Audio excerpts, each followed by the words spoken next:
What is going on, everybody? I am Free Beer Tomorrow, and I am here today doing something a little bit different than usual. Going to be talking about For They Know Not What They Do, Slavoj Zizek's seminal follow-up to Sublime Object of Ideology. This oft neglected text is actually the focus of a course currently being taught by the one, the undead himself, Mr. Michael Downs, aka the Dangerous Maybe, a course, how should we put it, proctored, structured, realized by the equally undead, equally immortal Jouissant himself, the father of Jouissance, Dave, Theory Underground, formerly known as Theory Plebe, and prompted by his suggestion to do an exegetical reading, I have taken up the task, and I will be focusing mostly on a section from chapter 1 of For They Know Not What They Do, on the one. I'm not going to be reading the entire thing. I'm not going to be exclusively reading, but there is one subsection of this chapter in particular upon which I would like to concentrate. I know I'm a little bit behind here. I know it would have been preferred that I had focused on chapter 2, which the upcoming lecture by Mikey will be making its subject. But here we are. I've been tarrying with this chapter long enough that I feel it might warrant my attention. Let's see if we can find some, as Lacan puts it, access roads back to seminars 1 and 2, which Andrew and I have been sinking our teeth into these past few months.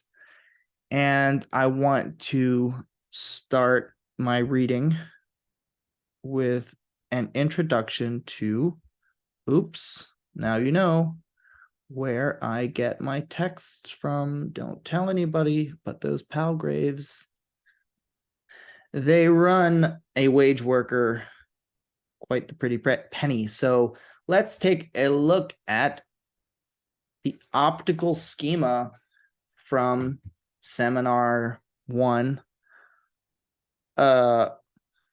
Possibly the most important of all the models and schemata introduced in the first 2 seminars. But the reason I want to focus on this in particular is not just because it's important, but because I think the argument that Zizek is using in this chapter directly bears on the meaning and dynamics illustrated by this schema here. Now, it does look very complicated. I am daunted every time I attempt to explain it. I know there are some aspects of it that still elude me, but I think me and Andrew have gone over it enough times that maybe we can make some sense of it. And as wild as it seems, with all these crisscrossing lines, dotted, straight, whatever, there is sense to be made here. So this is an experiment that has been carried out in the past. You can find a really nifty YouTube video, short video of someone actually demonstrating how this experiment works and how the illusion is created.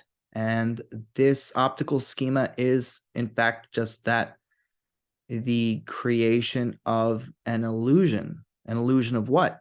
An illusion of unity, essentially.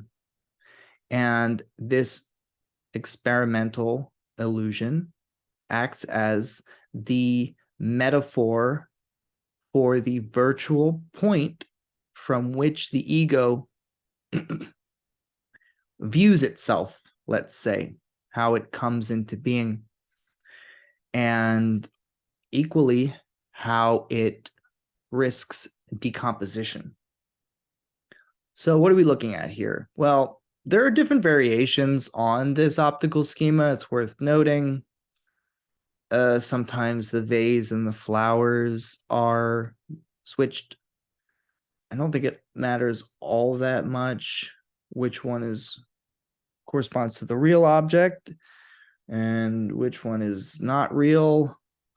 At any rate, what we have here is a concave mirror. And we have a box where the box is missing one panel, let's say, one side. This vase is upside down. These flowers are upright. And in the concave mirror, the vase appears to be upright along with the flowers, but the effect doesn't really take hold. The illusion isn't really created until one looks into the plane mirror here, which is a reflection, as we can see, of a reflection. And it is the eye, someone positioned here, I believe behind the concave mirror, looking at the plane mirror, which would see this image here. And this, I forget what Lacan uses to designate this image, but I guess we could say it's the illusory image, whereas this is the real image. Either way, we're still dealing with images. What the real object is, in this case, is hard to say. I believe what we could think of as the vase or the flowers, depending on where they're placed, would be the drives, or just drive in general. And then the ego, not the fully formed symbolic ego, but an imaginary ego as the container of the drives. Perhaps we could go so far as to say here, with this concave mirror, that it would correspond to the mirror of the mirror stage. Why? Well, the mirror of the mirror stage, the mirror of the mirror stage essay, is going to reflect the body of the child back to them in this form of a kind of inversion, right? The vase, the container, and let's say the drives are together inverted and seem to form one image, but it's an elusive image. It's an image that cannot be mastered by the child who is viewing themselves in the mirror. This is the imago. And because this concave inverted illusion appears to have a kind of wholeness, a stability, a fixity, which escapes the child, it creates frustration, it creates aggressivity, it creates a sense of rivalry. Now, in the mirror stage, of course, it's the image of the child themselves, not flowers in a vase that one is seeing. But at any rate, this idea of a completed whole, of a being, a creature, an image which has mastered itself, creates almost a kind of resentment, but it also creates something to try to attain. This is, again, the wholeness of the body as the child views it, as it slips through their fingers, let's say. However, the story gets more complicated with the intervention of this plane mirror, which I would say posits the image as symbolically coordinated. Now, this plane mirror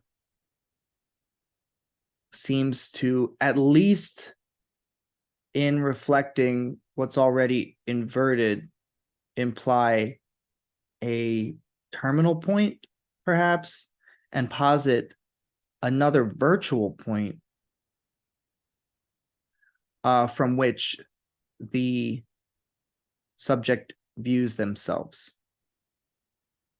So the ego, in its symbolic form,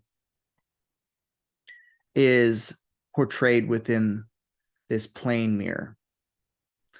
This is the ideal ego. The ideal ego is always divided from itself, but in Kojevian terms, in terms of imaginary rivalry, master-slave relation. But the plane mirror, the symbolic reflection of the reflection, on the other hand, has to do with, well, symbolic anticipation, I would say. What does that mean? It's important to note that, and Brian Becker points this out, the plane mirror is not just a mirror, but also kind of a window. So we could think of the virtual image here, or the virtual eye, the eye of science, as Lacan puts it, this virtual point from which the ego seemingly views itself, sees this image also caught up with, let's say, whatever other images are floating behind it. So it is interpenetrated with other images, other identifications, but at this point we can consider them symbolic identifications. The important thing is not that this image is fully constituted in the plane mirror as such, as something to, let's say, aspire to, something to anticipate, something on the horizon of arrival, but that it reflects back upon the point from which it is seen. And this is what makes the optical schema so fascinating, because if this were just an elaborate metaphor for a kind of Buddhist dissolution of the self, a surpassing of the ego into a state of egolessness, a kind of nirvana, then we really wouldn't need all of these different crisscrossing lines. Again, many of which I am not able to explain. But what is important to note is that this whole schema, what makes it so fascinating is that this eye here, which we'd probably be accustomed to locate as just identify as a reference, a marker for where the subject is placed, is the most important thing to my mind about this optical schema, because this eye is not a place at all. It's a non-place. It doesn't exist.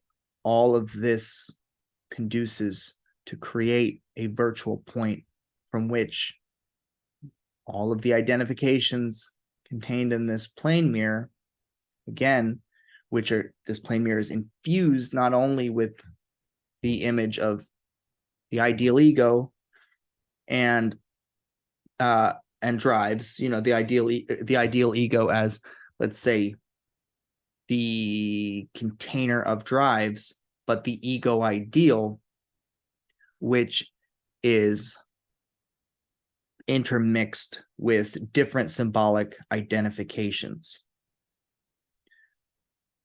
This I remains uninterrogated, let's say. We don't think, when we experience ourselves as an object in the world, from what place the perspective is emanating here. Where does it come from? What is its source? Well, that's just it. We view ourselves as an unfolding story, in a sense. But we need to be, in a sense, outside of ourselves to see ourselves. How can we reach that outside? And how can we trust the testimony of what we witness from that outside? That is the exact question I think that Zizek is taking a stab at here when he brings up the ideal ego, the ego ideal, as it pertains to Ring Lardner's story, Who Dealt. I'm not really good at summarizing these stories in the way Zizek does, but essentially it's a kind of case of mistaken identity, but told from the point of view of someone who has no idea that what they're revealing, in this case, they're poems written by her husband, have to do with one of the wife of the couple that they've invited over, that are their guests there. So that was a bad summary, but read it for yourself. It's all to say that there, as it says here, the effect of the story hinges on its narrative perspective, written entirely as the narrator's monologue. We're limited to her perspective. We could see it from the outside, but the effect of the story consists in the fact that we're witnessing something unfold. We've been given information in a kind of Hitchcockian way. We know too much, and we're anticipating the impact of this terrible epiphany that is going to occur, and the weight the words will assume once she realizes that these poems that she's produced in this moment, only to sort of make fun of her husband, actually concern someone present. And then suddenly the entire signifying network, which is active in that moment, unravels. What does that mean? Well, it's not just that the narrator feels embarrassment because they've revealed something they shouldn't, because they have brought shame to themselves, to their husband. It's not that there's this sudden dislocation of a self-image that reveals a real image, let's say. What it reveals is that this virtual point, which the imaginary closure that comes with the symbolic imaginary dyad described by Slavoj earlier in the chapter is suddenly rent in half. It's suddenly shattered. If I were going to put it in simpler terms, the idea is that our sense of continuity in the world, this is how I interpret it, is imaginary. There's this imaginary continuity, the montage that is made up of scenes of life, moments, the passage of time, changing states of images, sound, sensory flux, even. All of that is imaginary. And I want to quote Michael Downs here, not quote him, but cite him when he says, we have to focus on image when we talk about the imaginary. Well, an image is experienced as something complete, as something whole, as something that has certain definite parameters. And if you think about it, other senses aren't quite experienced that way for the most part. They're much more evanescent, like touch, sound. We get short snatches and bursts of sound, touch. We touch things to test them out, test out the texture of something, the consistency of something. There's an uncertainty to most other forms of sense that an image, while it is in its own way equally uncertain, in a sense belies, right? It's as if it's the image that discloses the true essence of the thing. Because there's a certain immediacy to images. Someone on a motorcycle just rode by and I was, subject to that sound. Like suddenly I'm enthralled to this awful noise. And it's like, I don't have the same control either that I would have over an image, in the sense, well, I can shut my eyes suddenly. I can plug up my ears, but I'm not going to do that. It's like I can move my head. It's also that you feel that you can manipulate images in ways that you can't always with most other senses. So the image, especially in Western art and the Western tradition, has a certain privileged place. And it seems to be the ultimate disclosive, is that a word? Disclosing apparatus of the truth of the thing. And of course, Plato takes issue with this because the image is sort of a poor facsimile of something eternal. It purports to do what eternity has already, in a sense, mastered in the form of fixed ideals.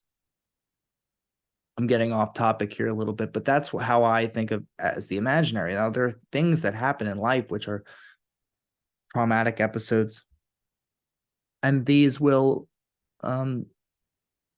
disturb the flow of this continuity. Well, why is that? We could skip to the real here and just say, well, it's a breakthrough of the real, contingent breakthrough of the real into the imaginary, and that's that. That's a little bit too simple, because to understand the nature of the symbolic, to understand how the symbolic is structured, I think needs to be preliminary to any understanding of the real. And maybe even preliminary to any understanding of the imaginary. It's just the imaginary is usually introduced first. That's how it's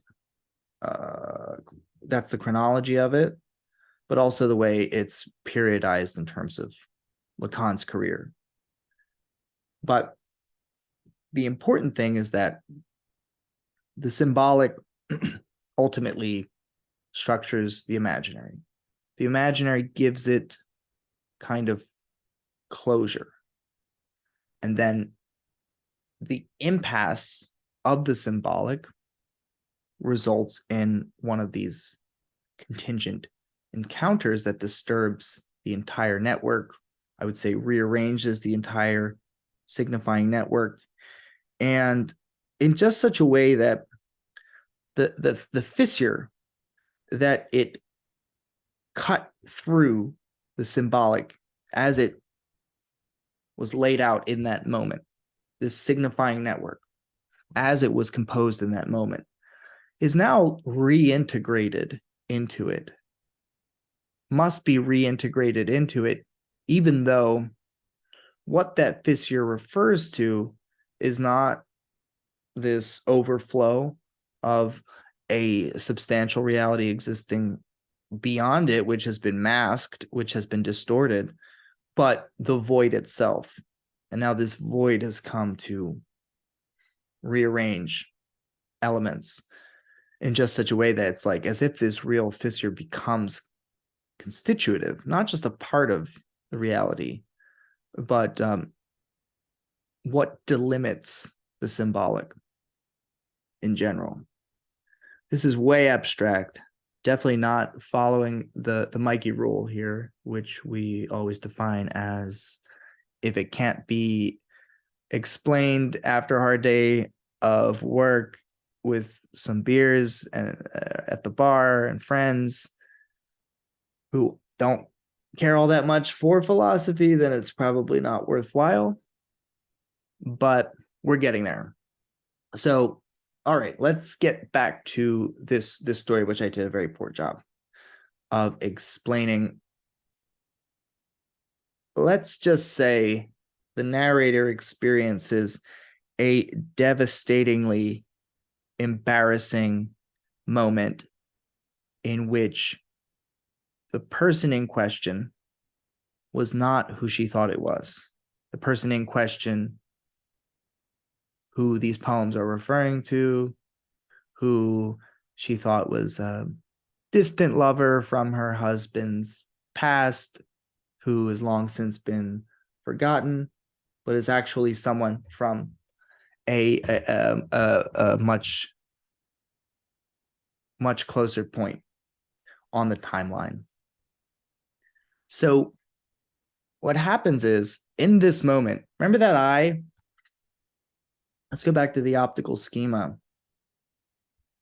This eye, which is sort of, it's never quite secure. Let's say it's wobbly. This virtual point is very wobbly because anything could disturb all of these intersections, all of these crisscrossing dynamics that kind of result in the continuity that I was talking about before. And this feeling that we experience ourselves as an object among other objects, and that we are, let's say, safe in our skin, secure in this form, is suddenly disturbed. It's not just, oh, I am this hideous creature, whereas I thought I was this beautiful creature this entire time. Plenty of people feel like they're hideous to begin with, but they're maybe secure in their hideousness, right? They're secure in their identifications. Remember, we were saying in this plane mirror, there's a whole, it's suffused with identifications. These identifications together form a ravel, a snarl that is the ego. The center of the ego is kind of void, because one of the basic tenets of Lacanianism, if we can call it an ism, is that, yes, there is no subject. There is no substance to the subject, really.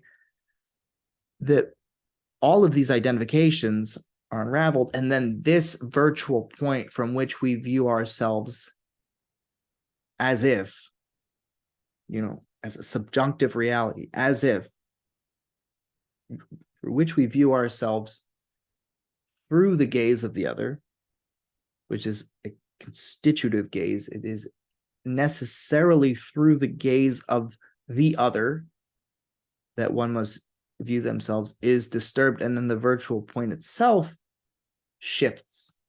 Or let's say it reveals itself as a nothing, as a vanishing horizon.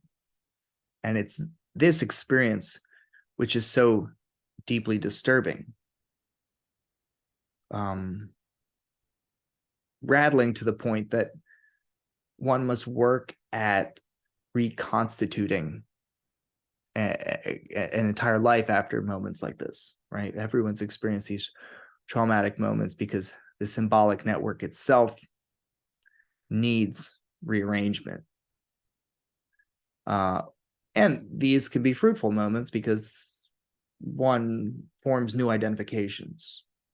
Now, psychoanalysis doesn't care a fig for which identifications you form, because if those identifications are reified, if they're treated as self-consistent objects that need to be kind of polished and finely tuned in the way ego psychology does it, then we don't get anywhere.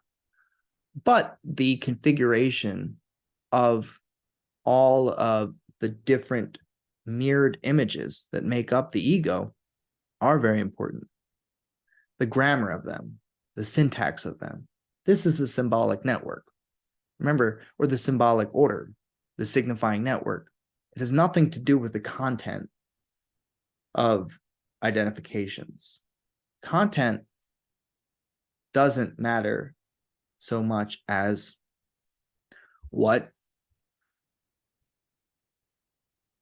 Lacan at one point, and Zizek also sort of calls the oppositional differential network of signifiers. We're getting a little bit ahead of ourselves. Let me cede the floor to the man himself, and let's talk about this virtual viewpoint of the ego ideal. If we do not add this third purely virtual, actually, wait, no. Let me rewind, backtrack a little bit to this limitation to the viewpoint of the narrator as cause of the catastrophe implies, again, the structure of double mirroring. Remember, we said how the concave mirror is already an inverted image. The plane mirror is an image of an image, double mirroring, redoubling. Our view is not confined to the way her words are mirrored in the eyes of those affected by them, but even more radically to the way the effect of her words upon her environs, the mirroring of her words in her environs is mirrored back in herself. Here again, this double reflection produces a symbolic point, the nature of which is purely virtual. Neither what I immediately see, reality itself, imaginary, nor the way others see me, the real inverted image of reality, but the way I see others seeing me. So we can acknowledge that there is an image of ourselves of which we are unaware. This is not the unconscious, however. This is how people think of, well, that's not how they think of the unconscious, because they have this idea of the subconscious. But people are able to acknowledge in most cases after they reach a certain point of maturity that, oh, maybe there are aspects of myself that I'm not aware of, trying to become more self-aware. There's a social premium on being self-aware, ever more self-aware, because people say, hey, I notice you tend to do this and that, and then you become more self-aware. You become aware of your habits. You try, oh, well, I thought I was this way, but that's not what he's talking about. It's more complicated than that. Neither what I immediately see, reality itself, nor the way others see me, the real inverted image of reality, and this is the concave image of reality, which, if you think about it, I don't know, I'm going out on a limb here, but makes sense, because the ideal ego would be that more like actual immediate, spontaneous, and let's say adolescent attempt to actually grasp oneself in that form of direct violence and rivalry that children often resort to. I say resort to as if it's like they've exhausted all their options. It's like they in this knee-jerk way just go to violence sometimes, not because they're like, oh well, this might work, but because it's like the children directly mirror each other in those moments. They don't have a strong sense of the differentiation of me, you. But the truly symbolic dimension intervenes in the way I see others seeing me. If we do not add this third purely virtual viewpoint of the ego ideal, it remains totally incomprehensible how the inverted representation of our normal world can act as an ironic refusal of the invertedness that pertains to our normal world itself. That is how the depiction of a strange world opposed to ours can give rise to this radical estrangement from our own. I should also say, with the ego ideal, this gaze is all important because it's the gaze of the other. And these identifications, again, there's a primal identification with the imago, but then these, let's say, the multiplicity of identifications that results from entrance into the symbolic order, which to say entrance into the symbolic order is already a bit misleading, but the multiplicity of these identifications has to do with what is considered desirable based on the gaze that has been, let's say, imbibed, internalized, the gaze of authority, the gaze of parents, the gaze of people one admires. And this is a process that goes on throughout one's entire life. It's not simply something that occurs in adolescence. It's an ongoing process.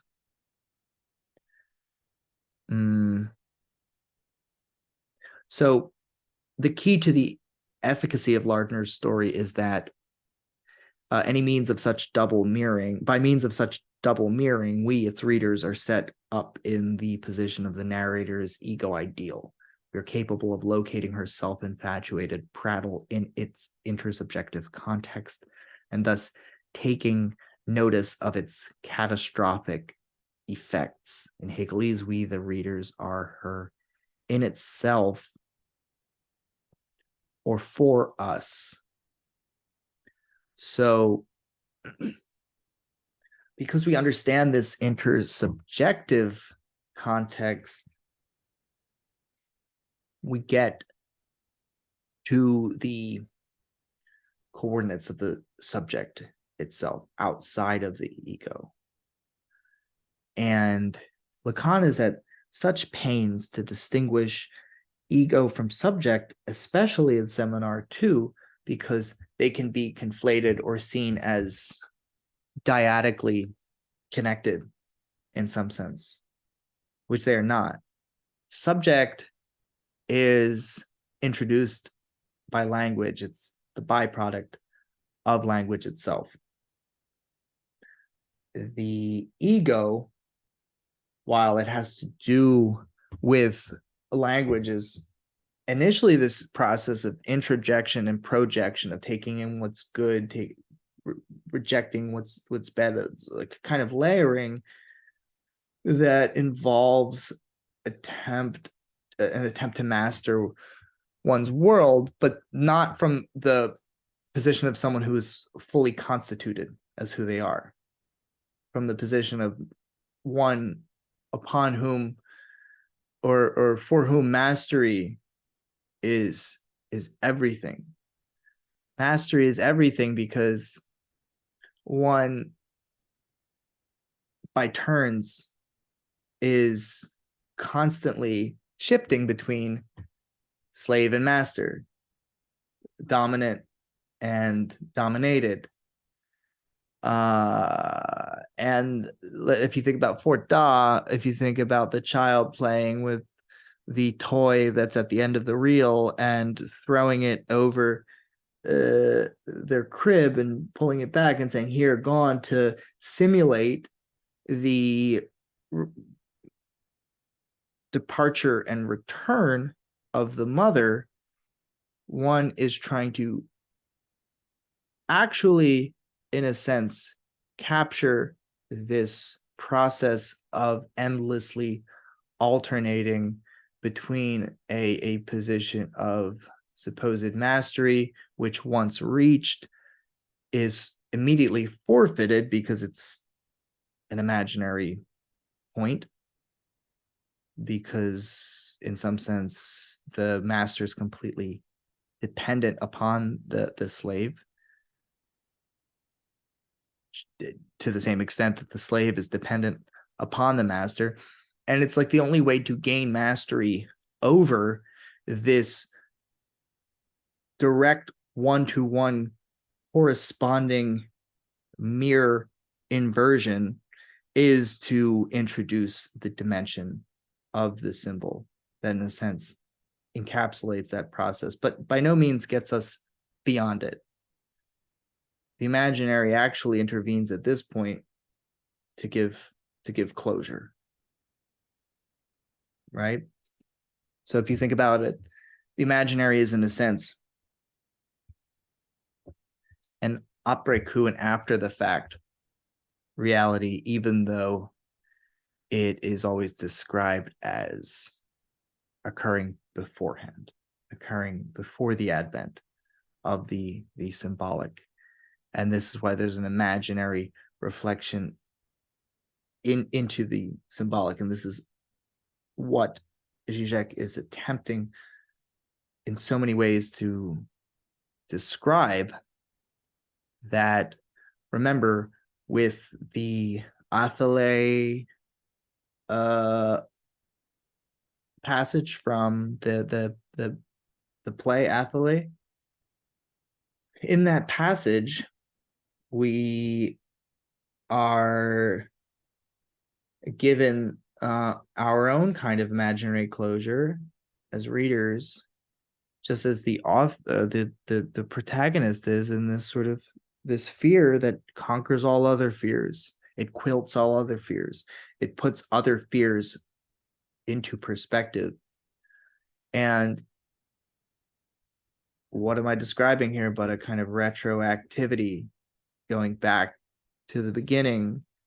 All individual fears, let's say taken as signifiers, which were floating, are now quilted by the ultimate fear, which is beyond all imagination, beyond the imaginary. But that move in itself, the way it seals the entire spectrum off, is imaginary.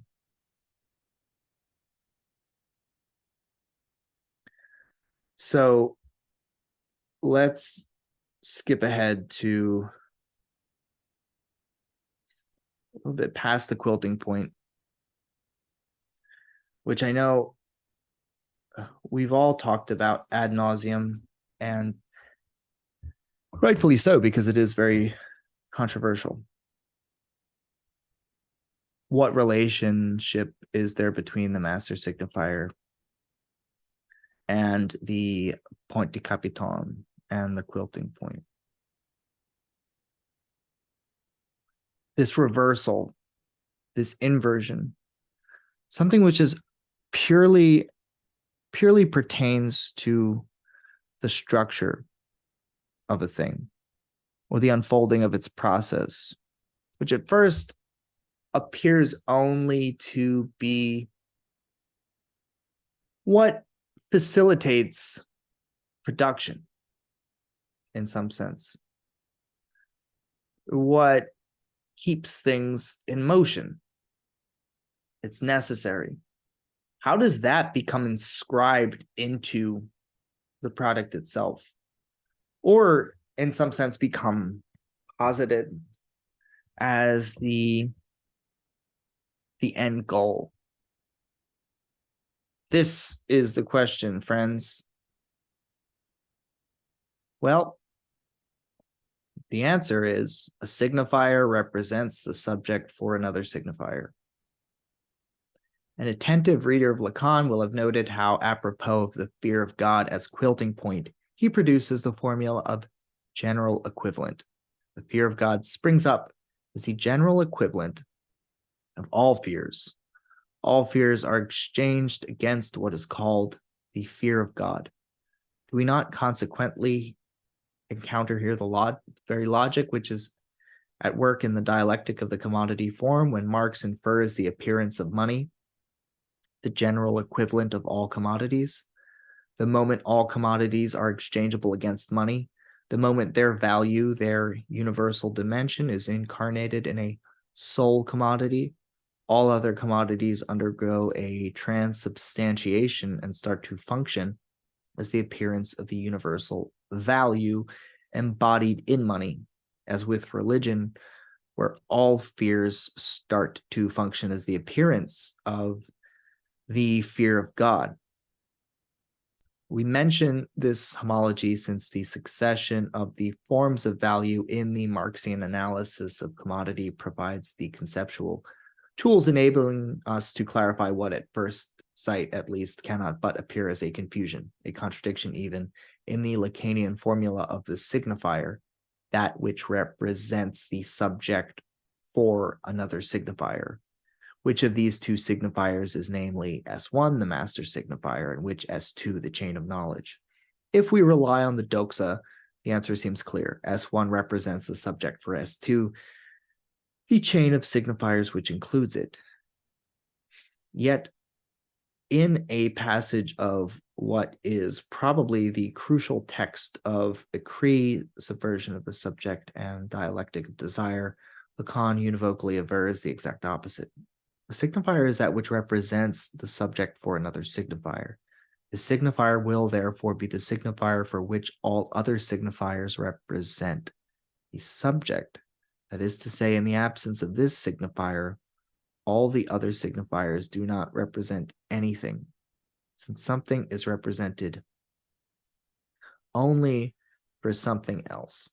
It would follow from this that S1, the master signifier, the one, is the signifier for which all others represent the subject. A further complication is involved in the play of singular and plural in the different versions of the formula of the signifier. At times, the signifier represents the subject for all others, whereas at other times it represents the subject for another signifier. Are what we have here really meaningless variations that one can get rid of by simply ascertaining that another signifier stands for all the others in a given signifier's chain? How then are we to disentangle this mess?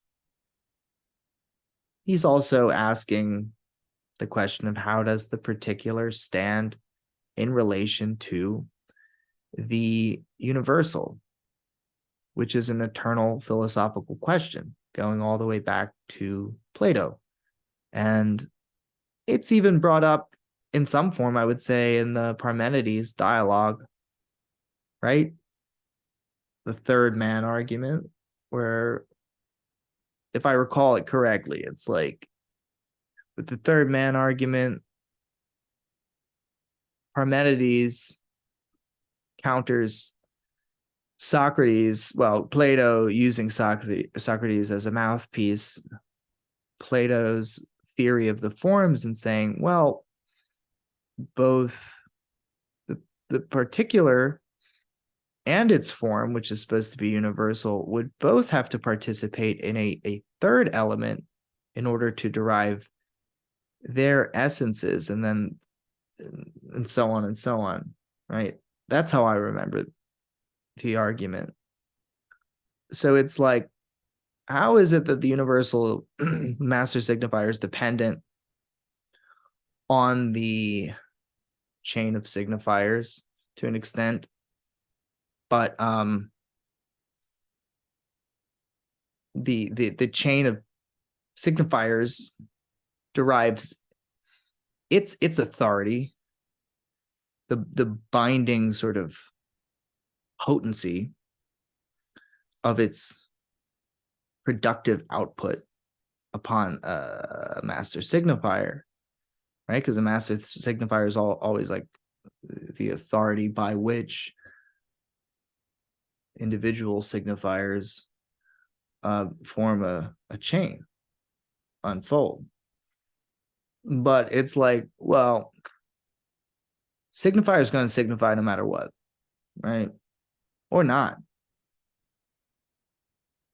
They're not going to be signified, but they're going to continue to try signifying. And we're going to have a lot of chaos on our hands. So something needs to be done of this. Something needs to make sense of all of this. How is that to occur? How are we to disentangle this mess? What came first, the universal or the particulars subsumed under that universal? Let's begin at the most elementary. In what does the differential nature of the signifier consist? S1 and S2, the terms of the signifier's dyad, are not simply two terms that appear at the same level against the background of their common genus and are held apart by a specific difference. Differentiality designates a more precise relationship. In it, the opposite of one term of its presence is not immediately the other term, but the absence of the first term, the void at the place of its inscription, the void which coincides with its place of inscription. And the presence of the other opposite term fills out this void of the first term's absence. This is how one has to read the well-known structuralist thesis. Now I have hiccups. This has been happening to me all day. The body cries out. Well-known structuralist thesis according to which, in a paradigmatic opposition, the presence of a term equals the absence of its opposite. The signifier's opposition of day to night, for example, does not convey a simple alteration of day and night as two complementary terms which together would form a whole. There is no day without night, and vice versa. The point is rather that the human being posits the day as such, whereby the day is present as day, against the background, which is not the concrete background of night, but the possible absence of day, whereinto night is located, and vice versa, of course. Again, think of Fort Da. Here, gone. Here, gone. Throwing the toy. It's not just that the boy wants his mother. He doesn't always want his mother. Sometimes he does want her to go away. But it's not like he wants her to be gone permanently. He wants to be able to control the coming and going. In order to do that, what does he have to master? Not her presence, but her absence as well. So it's really the absence of something as its place of inscription that must be mastered before we can say, okay, there it is. That's what it is. There needs to be almost this space where it can move around before it's allowed to actually appear as what it is, in quotes. Within a signifier's dyad, a signifier thus always appears against the background of its possible absence, which is materialized, which assumes positive existence in the presence of its opposite. The Lacanian matheme for this absence is, of course, Bart S, the barred crossed out signifier. Signifier fills out the absence of its opposite. That is, it represents, holds the place of its opposite. We have already thus produced the formula of the signifier, so we can understand why Bart S is for Lacan also the matheme for the subject. Signifier S1 represents for another signifier its absence, its lack, which is the subject. The crucial point here is that in a signifier's dyad, a signifier is never a direct complement to its opposite, but always represents, gives body to its possible absence. The two signifiers enter a differential relationship only via the third term. right? Like, think about, all right, this is a silly example. It just came to mind. Might not be appropriate, but just go with it. Good cop, bad cop, right? It's like, well, if it's two bad cops that are just abusing this witness, it's not going to work. The whole idea of good cop, bad cop is not just that, like, oh, these are two completely separate cops that have nothing to do with each other, don't know how the other one operates. No, they know how the other one operates, because the bad cop has to be like, I'm throwing the book at you. I know what you did. You're going to get the worst sentence possible. You don't have a leg to stand on. And the good cop is like, hey, I know how that guy operates. And I think if you cooperate with me, then we can help reduce your sentence. Right. So I need to get you on board with my strategy. And you see, like, it only works because there's a common referentiality here, which is the gap between the two, right?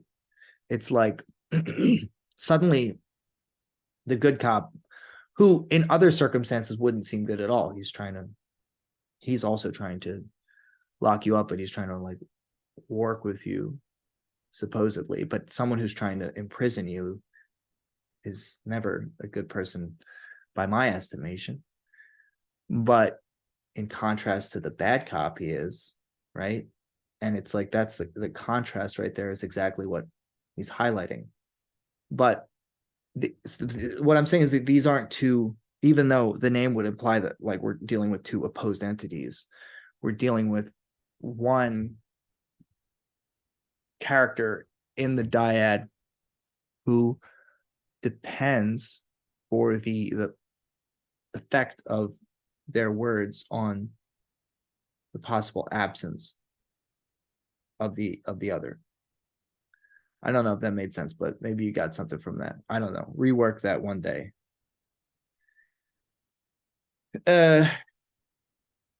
At this point, however, things start to get complicated. The same goes for every signifier with which the first signifier is a couple. That is to say, each of them represents for the first signifier the void of its possible absence.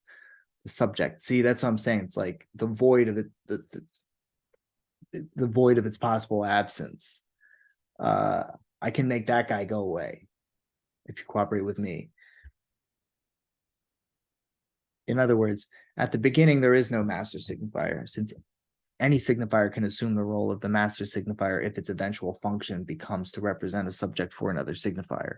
One can ascribe to every signifier a never-ending series of equivalences of signifiers which represent for it the void of its place of inscription. We find ourselves in a kind of dispersed, non-totalized network of links. Every signifier enters into a series of particular relationships with other signifiers. The only possible way out of this impasse is that we simply reverse the series of equivalences and ascribe to one signifier the function of representing the subject for all signifiers. So here we have a kind of, let's say, Portland style polycule of signifiers. If you don't know what a polycule is, then, well, I guess you've never been to Portland. I haven't been there either. But from what I understand, that is when a bunch of polyamorous people form a kind of amoeba-like network of mutual love bonds. Kind of like the signifying network at this point, in that any signifier can have any relationship to any other signifier, because all signifiers ultimately are defined by one thing: not being another signifier. What am I? I don't know. I just know I'm not that guy. He's not me. That's how signifiers work. The gap between them is represented by that subject, barred S. But barred S here, right? at this point is just sort of the moment between contact, the pure difference between these signifiers. So it doesn't have as wide a reach as it will once the entire series of equivalencies is reversed and we say, you know what would be more convenient for all of us, because in our little polycule, there's a lot of hurt feelings and misunderstandings, and not everyone seems to abide by the same rules or agree with the general non-structure of things. Let's just have this absolute difference come first, right? And the analogy ends there. What would that mean? We reverse the series of equivalences and ascribe to one signifier the function of representing the subject, the place of inscription. That's the possibility of a signifier's absence for all others. And then, only then, they become an all that is totalized. And the master signifier is produced. And we and the loving and eternal union of monogamous bonds are restored. Thank the Lord. That and under the aegis of an all-powerful deity, right? So the parallel with the articulation of the value form from the first chapter of Capital strikes the eye. First, in the simple, isolated, or accidental form of value, a commodity B appears as the expression of value of a commodity A. Thereupon, in the total or expanded form of value, equivalences are multiplied. Commodity A finds its equivalence in a series of commodities B, C, D, and E, which give expression to its value. Finally, in the general form, we reach the level of the general equivalent by simply reversing the total or expanded form. It is now commodity A itself, which gives expression to the value of all other commodities B, C, D, and E. In both cases, the starting point consists in a radical contradiction, use value, and exchange value of a commodity, a signifier, and the void place of its inscription, i.e., S over Bart S, because of which the first aspect of the contradiction, use value, signifier, must from the beginning be posited as a dyad. A commodity can express its exchange value only in the use value of another commodity. For a signifier, its place of inscription, its possible absence, can be represented only in the presence of another signifier. Play of singular and plural, as well as the exchange of places between S1 and S2 in the different versions of the Lacanian formula of the signifier, can thus be accounted for by means of reference to the succession of three forms of value. Trading places, y'all. You know, those old crusty white men didn't exchange Dan Aykroyd for Eddie Murphy just to see how Eddie Murphy would do, but also to see how Dan Aykroyd would do. It's the gap, it's the distance between the two that open up, make visible this place of inscription itself, which again is a void or pure difference.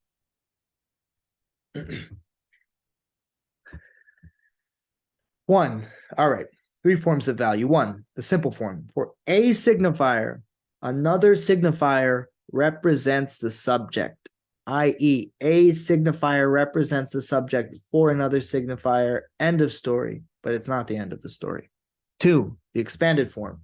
For a signifier, any of the other signifiers can represent the subject.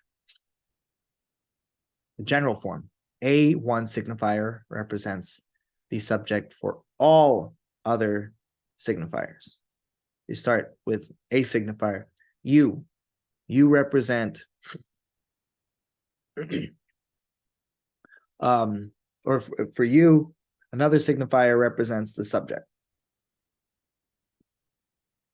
All right, you, he represents the subject for you.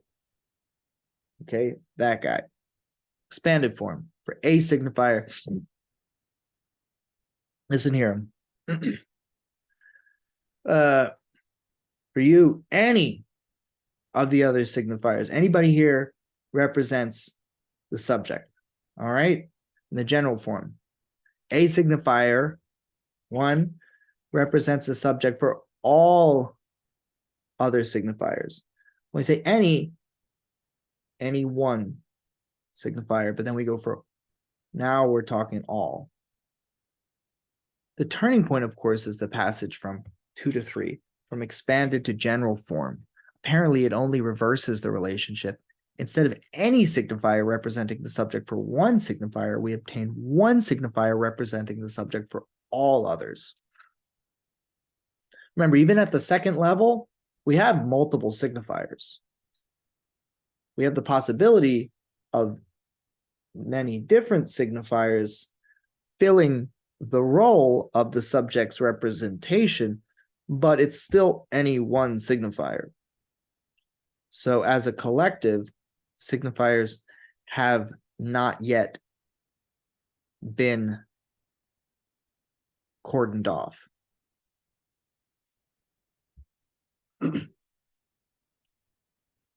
The turning point is, of course, the passage from 2 to 3, from expanded to general form. Apparently, it only reverses the relationship. Instead of any signifier representing the subject for one signifier, we obtain one signifier representing the subject for all others.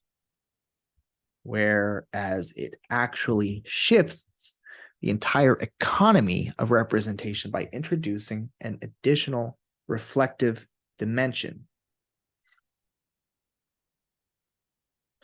To discern this dimension, let us return to the above quoted passage from L'Envers de la Psychanalyse.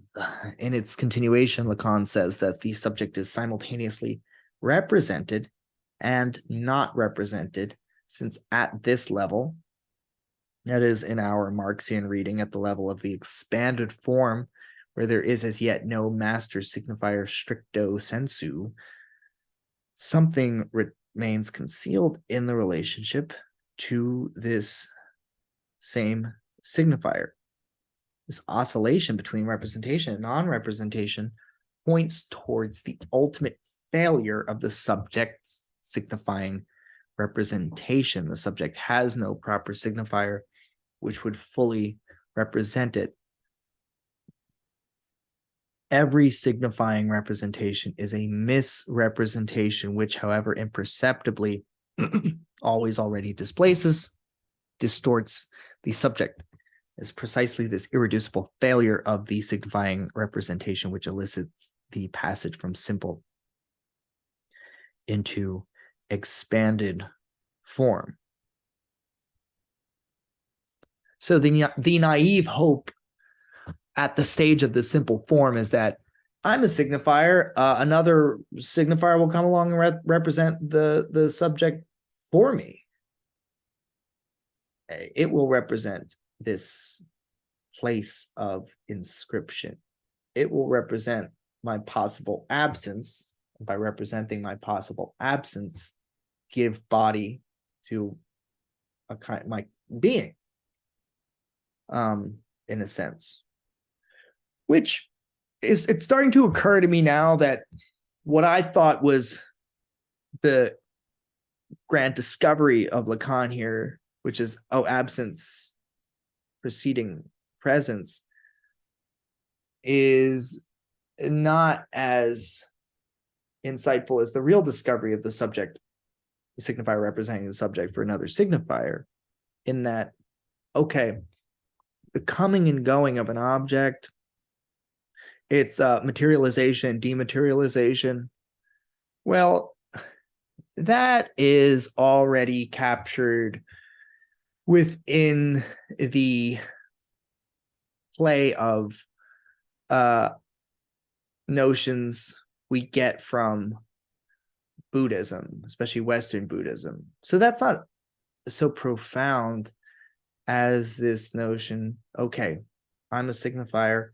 I need absence in order to gain being, or let's say an identity.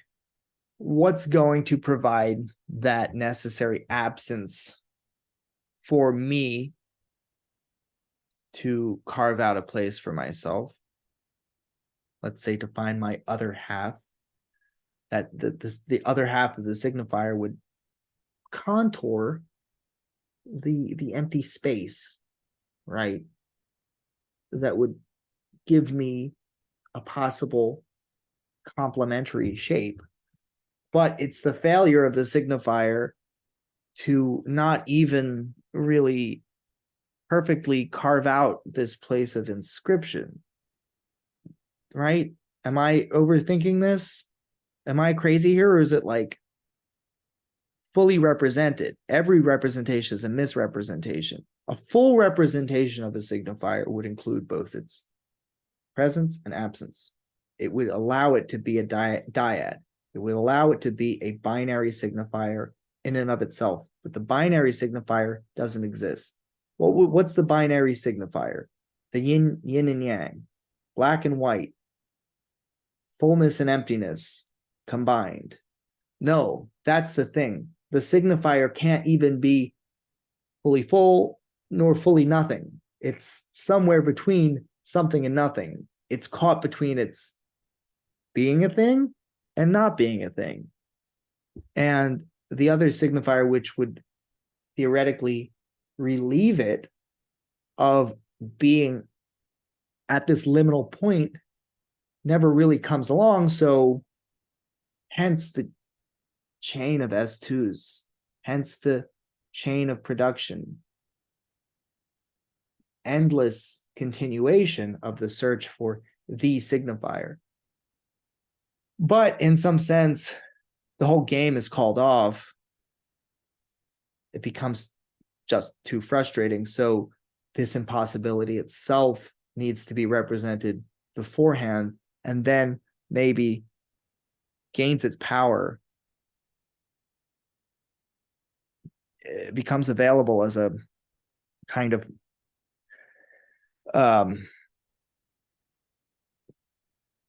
ultimate domain of being in its emptiness. So highfalutin. I know. I'm getting there, folks. You're watching me work it out. If I don't stick knitting needles into each eye by the end of this, like Oedipus, then you'll know I've not yet been defeated. And it is precisely this irreducible failure of the signifying representation which elicits the passage from simple into expanded form, since every signifier misrepresents the subject.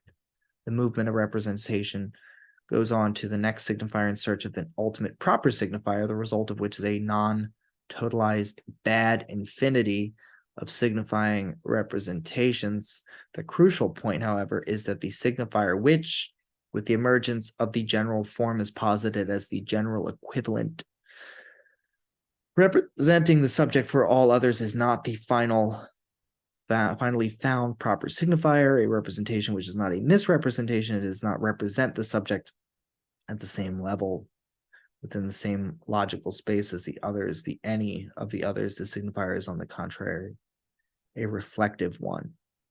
In it, the very failure, the very impossibility of the signifier's representation is reflected into this representation itself.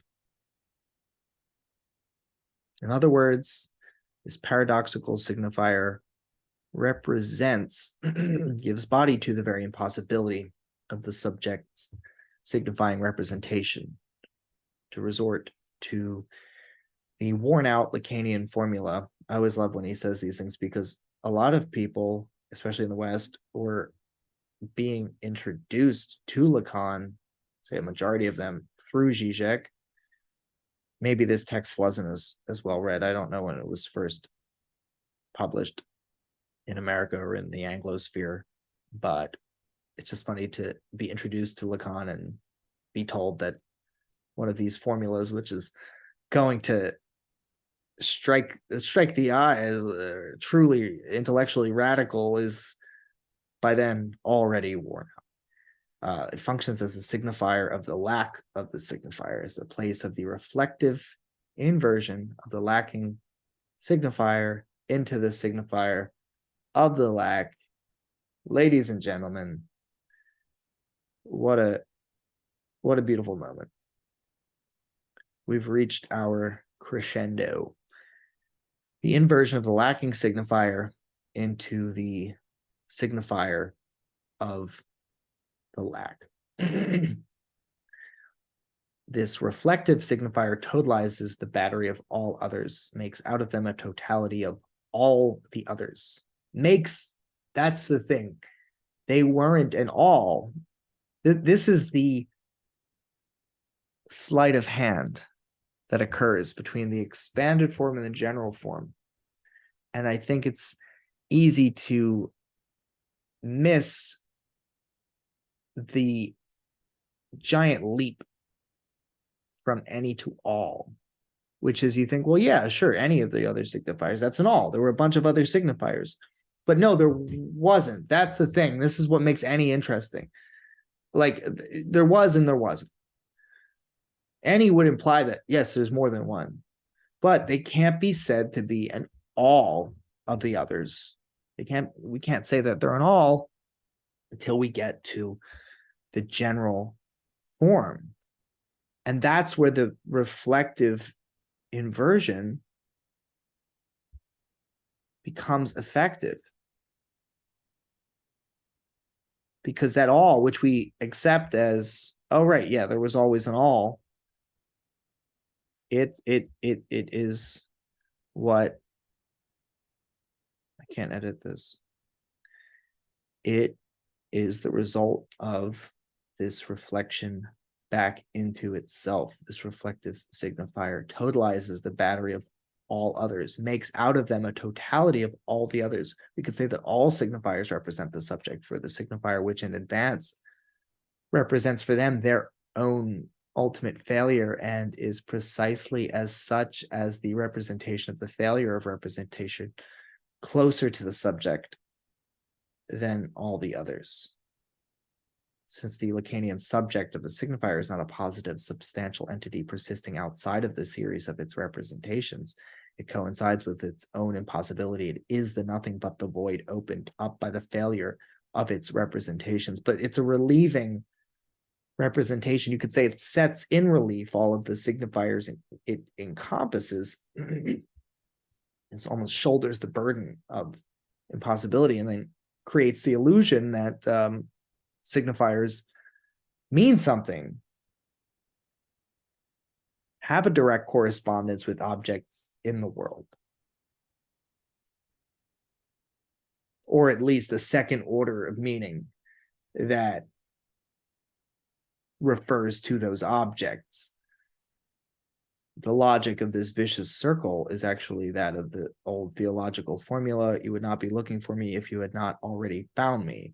All signifiers are in search of the subject for a signifier which has already found it for them. The logic of this reflective signifier, designated by Lacan as the phallic signifier, comes out in its purest in the paradox of Bodhisattva in Mahayana Buddhism. The general conception of Bodhisattva is that of one who has attained enlightenment and can pass over into nirvana, yet the Bodhisattva alone cannot actually pass over into nirvana, because were he to do so, he would exhibit a selfishness that a Bodhisattva cannot have. If he has the selfishness, he is not a Bodhisattva, and so cannot enter nirvana. If he lacks the selfishness, again, he cannot enter nirvana, for that would be a selfish act. So no one can reach nirvana. We cannot, because we are not bodhisattvas, and the bodhisattva cannot, because he is a bodhisattva. This, interestingly enough, is Lacan's one reference to the 1980 something movie, Point Break. Yeah. Remember the character's name was Bodhi in that? We call that avant la lettre reference to the movie, even though Lacan died in 1980. He somehow saw it. All right.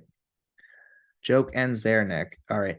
In Lacanian theory, mysticism is usually located on the feminine side of his formulae of sexuation. The mystical experience is a boundless and therefore not all non-phallic enjoyment. The paradox of Bodhisattva provides the contours of a masculine, phallic, mystical, subjective position. The difference may be grasped clearly by confronting Bodhisattva with the Taoist sage. In Taoism, the choice is ultimately a simple one. We either persist in the world of illusions or follow the way, Tao. Leave behind us the world of false oppositions, where the basic experience of Bodhisattva concerns precisely the impossibility of such an immediate withdrawal of the individual from the world of illusions. If an individual accomplishes it, he thereby ascertains his difference from other human beings and thus falls prey to his selfishness in the very gesture of leaving it behind. The only escape from this deadlock is for the Bodhisattva to postpone his own bliss until all mankind has reached the same point as he.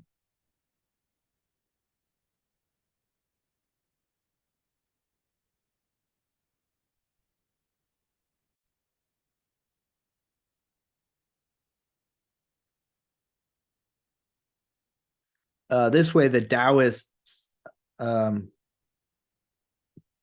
sage's indifference passes over into ethical heroism. The Bodhisattva performs the act of supreme sacrifice by postponing his own entry into nirvana for the sake of the salvation of mankind in relation to other ordinary humans who are still victims of the veil of illusions.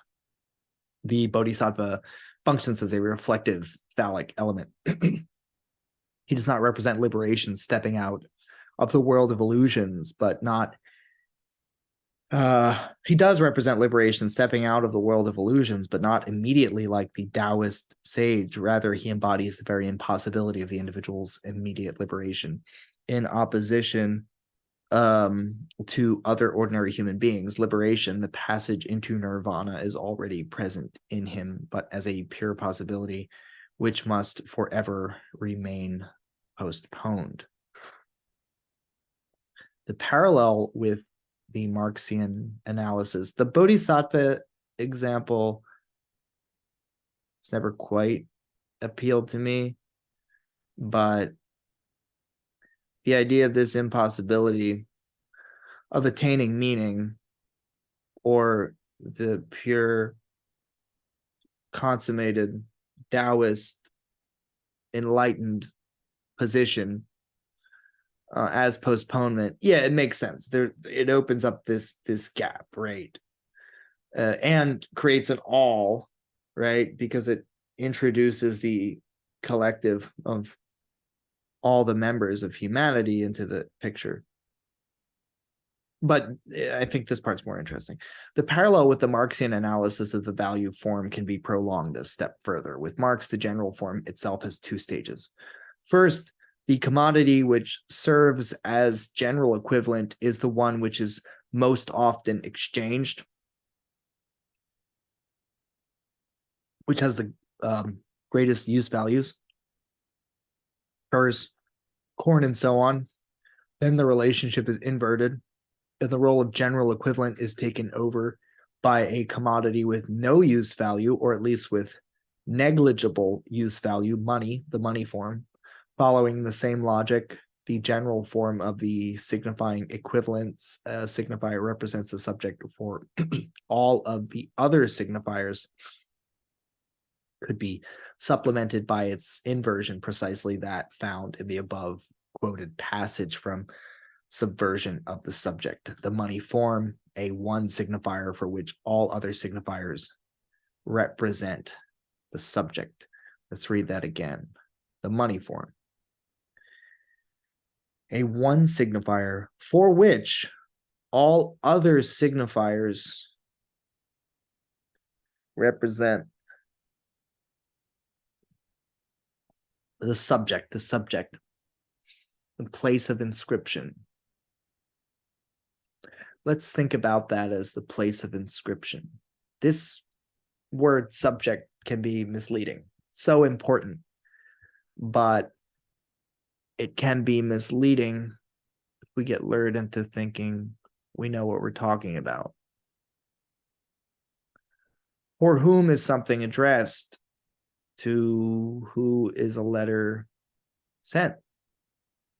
Why does a letter always reach its destination? It's like something has its place of registration, where it's meant to be received, sublated, assimilated. That is what we assume the subject to be. Or, I don't know, let's say if it's the subject of a lesson, the subject of a book, we think of that being the domain within which a conversation takes place of inscription, where something will be received. Here it is, right? The subject here, you are here on a map. To use an example taken from one of Hooke's introductory lectures to Lacan, you are here. This is where you should find yourself. You are inscribed at this point. We need a signifier to tell us that, but none quite does the job because it leaves a certain margin, certain frothing edge unaccounted for, right? That which escapes interpolation, what escapes address, which doesn't make it anything substantial. No, what escapes address is that it doesn't quite capture that lack. So why does the signifier fail? Not that it's not because there is a one signifier, which is so powerful and so overflowing with substantiality that all other signifiers just can't quite make it. Don't cover their end in that regard, but it's rather that no, they can't represent the lack, because lack is just that, it's lack. So that is partly what we mean by subject, I think. A one signifier for which all other signifiers represent the subject. One signifier, money, for which all other signifiers represent the subject for this one signifier. All other signifiers represent the subject for money. For money. All other signifiers represent the subject. All other signifiers say, hey, here's where you go, the place of inscription, for money. You go here. You go here. You go here. You go here.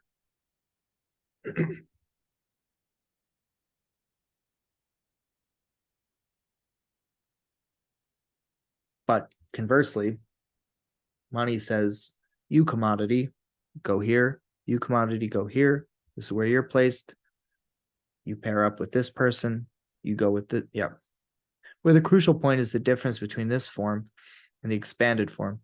The multitude of others which represent the subject for a signifier is no longer any of the others, that is, the non-totalized collection of others, but the totality of all the others. Now, what this makes me wonder is if we could talk about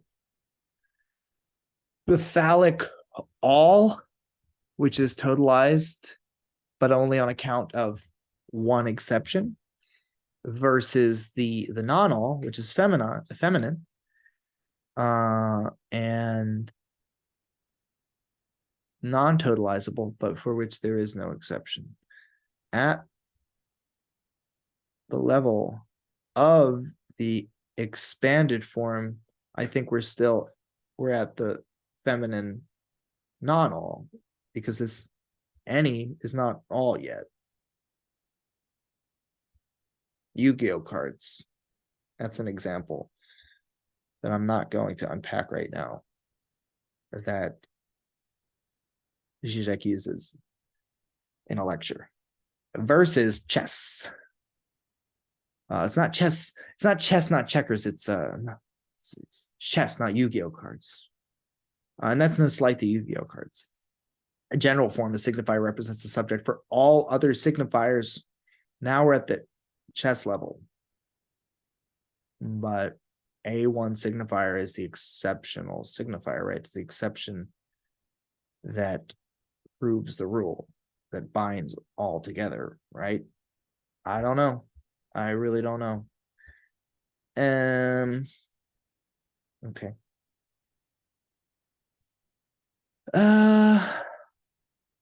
The money form, a one signifier for which all other signifiers represent the subject. The money form, a signifier for which all of the other signifiers represent the subject. If you're having trouble sleeping tonight, I want you to repeat that phrase. Don't count sheep. Where the crucial point is the difference between this form and the expanded form. The multitude of others which represent the subject for a signifier is here no longer any of the others, non-all. That is the non-totalized or non-totalizable collection of others, but the totality of all the others. The multitude is totalized through the exceptional, now that exceptional position of the one, which embodies the moment of impossibility. On the other hand, the codependence of the two stages of general form, one for all the others, and then all the others for one, pertains to a different level of representation. All represents for the one the subject, whereas the one represents for all the very impossibility of representation. On the other hand, the codependence of the two stages of general form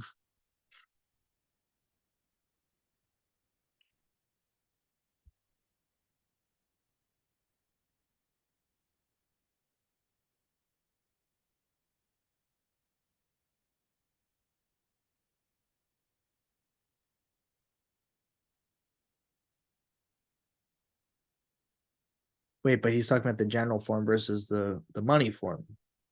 So the money form is another stage. The general form, following the same logic, the general form of the signifying equivalence could be supplemented by its inversion, right? So this is the fourfold moment he's going to talk about later. But the crucial point is the difference between this form and the expanded form. The multitude of others which represent the subject for a signifier is here no longer any of the others. That is the non-totalized collection of others, but the totality of all the others. The multitude is totalized through the exceptional position of the one, which embodies the moment of impossibility. On the other hand, the codependence of the two stages of general form, one for all the others for one, pertains to a different level of representation. All represent for the one the subject, whereas one represents for all the very impossibility of representation. We can see how the one of a pure signifier again emerges from a movement of double reflection, a simple inversion of the expanded form into the general form. The reflection into itself of the reflection of value A into B accomplishes the miracle of transforming the amorphous network of particular links into a consistent field totalized by the one's exceptional position. In other words, the one quilts the field of the multitude. Right. So general form, expanded form. So form 4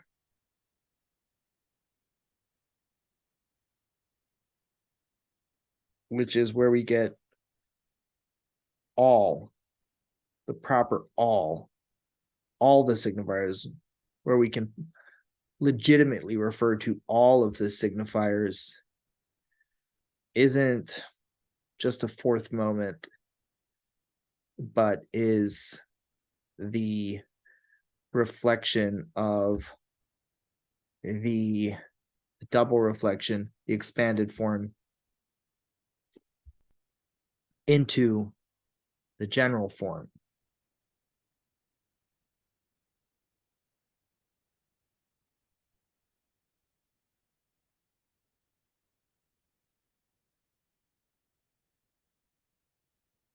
Right. The constant here is that there is a signifier. For a signifier, another signifier represents the subject. For a signifier, any of the other signifiers can represent the subject. A one signifier represents the subject for all signifiers. But a signifier, even at this level, we don't have a one signifier yet. We have for any signifier, another signifier represents the subject. Well, not necessarily that. For a signifier, any of the other signifiers can represent the subject. A one signifier represents the subject for all signifiers. So we don't get an all until we get a one. We don't get a one until we get an all. So what's easy to miss here also, though, I was focusing on the all, is that a signifier, we call this an indefinite article, right? Countable indefinite article does not imply a one.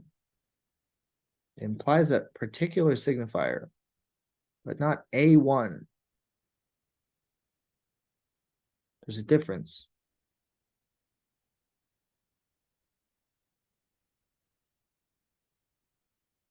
A one signifier for which all other signifiers represent the subject.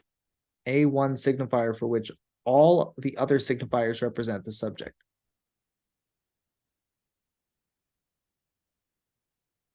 A signifier represents the subject for all other signifiers. A one signifier represents the subject for all other signifiers. A one signifier for which all other signifiers represent the subject, right? So we went from commodity A, finding its value in B, C, and D, to now B, C, and D existing for A. But not just commodity A as linens, coats, chairs, but the possibility or impossibility of a perfect commodity. So it has to represent. So all of these other signifiers have to represent the subject for a one signifier that again represents its impossibility. Purely empty form. Just a name. Michael Downs likes to point out how the master signifier is always a name.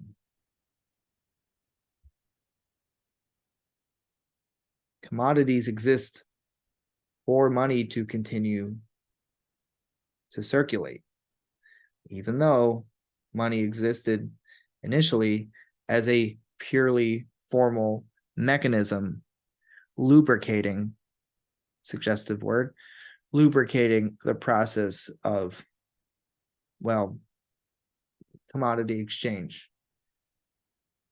which every whack ass basic bitch, capital apologist will try to defend as just like, well, people have needs, and the best way to get needs met is to exchange goods, and use value comes first. Use is based on need, then exchange value emerges from that. Incredibly silly argument, but it's like, all right, this flies in the face of that, because it's like, well, this exchange process is not as innocent as it might appear. The exchange process needs to be, in some sense, metaphorized through an ultimate commodity. And this ultimate commodity is money, which is nothing,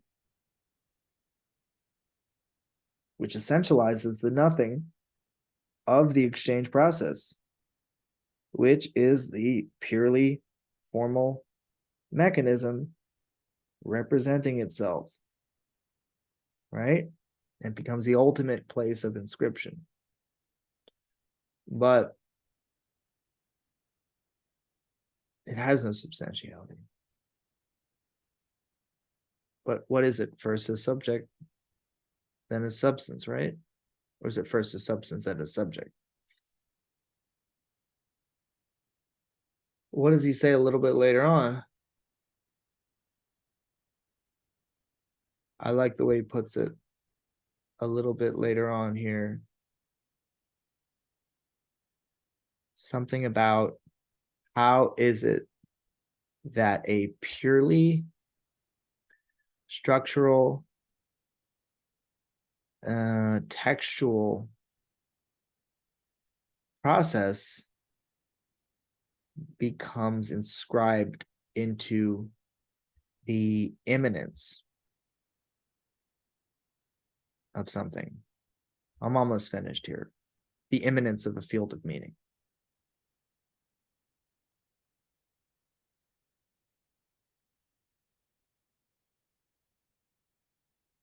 Where's it at?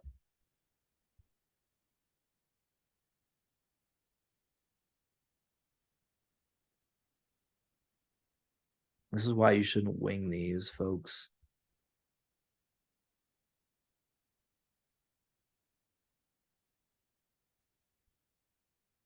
I feel like I'm better off doing a search of textual than immanence.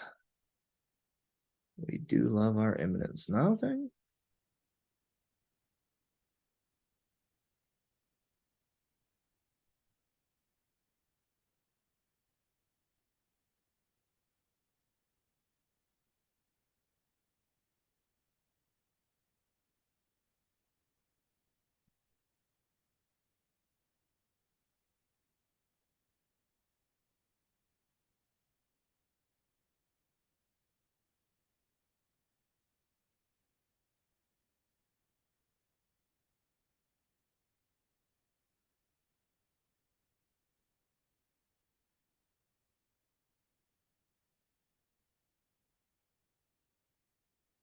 Never mind.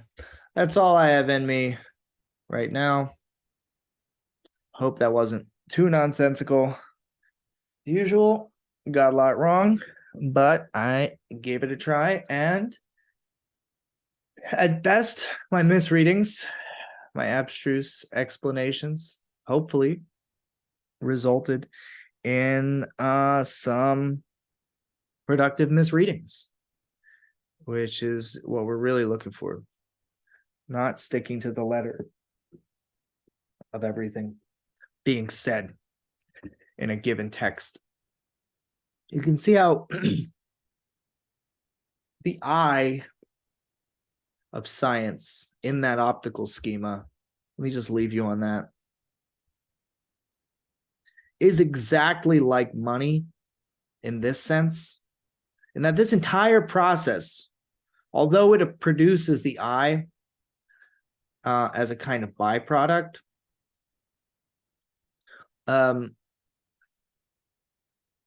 I think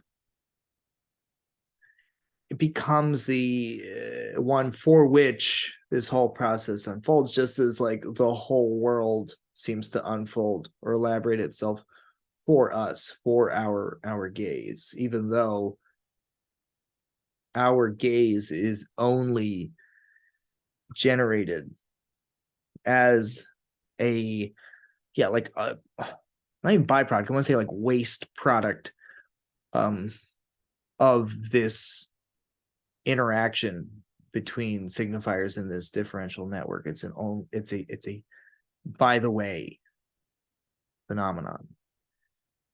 It's a purely a structural necessity, which becomes, in a sense, reified as having an illusory substantiality. Although that would go against what I was saying about this being the virtual point of the ego, though, and not the subject, because the subject is, well, all right, now we get into some really treacherous terrain. All right. That's it. Bye-bye.